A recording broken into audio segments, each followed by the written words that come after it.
10월 30일 월요일 출근길 주식 시황입니다. 지난 주말 뉴욕 증시는 혼조세로 마감했다.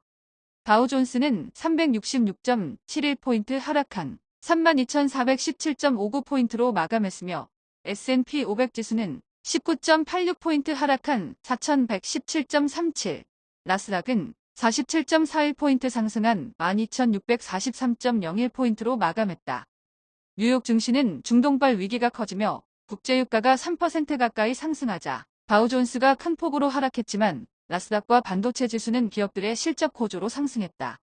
빅테크주들은 구글을 제외하고 일제히 상승했는데 아마존이 시장의 예상을 상회하는 실적을 발표하며 7% 가까이 상승하고 페이스북도 3% 가까이 상승하며 나스닥 상승을 주도한 가운데 마이크로소프트는 애플이 주춤한 사이 야금야금 상승해서 애플의 시가총액과 차이를 좁히고 있다.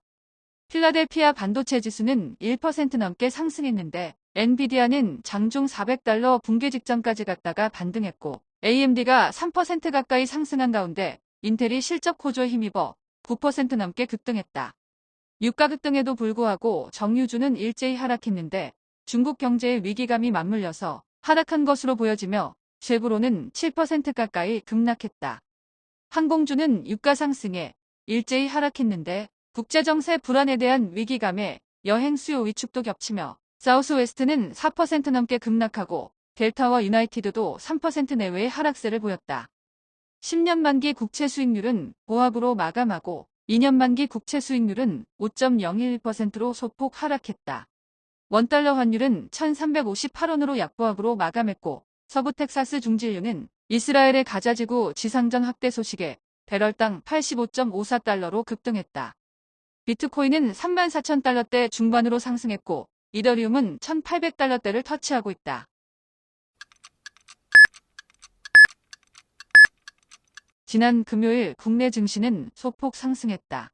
코스피는 전일 대비 3.73포인트 상승한 2,302.81포인트로 마감하며 2,300선을 탈환했고 코스닥도 4.64포인트 상승한 748.49포인트로 마감했다. 국내 증시는 전일 급락 이후 소폭 상승했는데 특별한 호재는 없어서 코스피가 2,300선을 간신히 회복했지만 외국인의 매도세가 여전하고 각종 악재가 해소되지 않아서 반등의 시작일지 의문입니다. 코스피는 외국인이 4천억 가까이 순매도를 보인 가운데 삼성전자가 1% 가까이 상승하고 삼성 SDI가 호실적에 7% 가까이 상승세를 보이고 지난주 2일간 급락했던 2차전지 관련주가 반등세를 보이며 소폭 상승했다. 코스닥은 개인이 1,000억 원 넘게 순매도를 보였지만 에코프로를 비롯한 2차전지 대형주의 반등과 포스코DX가 급등하며 소폭 상승했다. 자동차 관련주는 하락한 가운데 현대모비스는 3분기 실적이 호조에 홀로 상승하고 에코플라스틱도 하반기 최대 실적 전망에 상한가로 마감했다.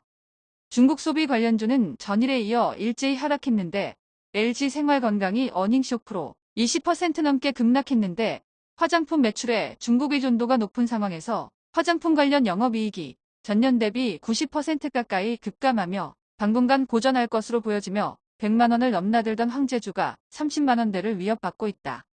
엔터주는 전일 충격에서 벗어나 반등세를 보였으나 카카오 김범수 의장의 구속 여부와 함께 주가 조작 의혹의 핵심인 SM만 1% 넘게 하락했다. 이번 주 증시는 현지 시간 31일부터 개최되는 FOMC를 비롯해 중동발 위기 증대 등 넘어야 할 장애물들이 많은 한 주이자 10월의 마무리가 될 듯 싶습니다.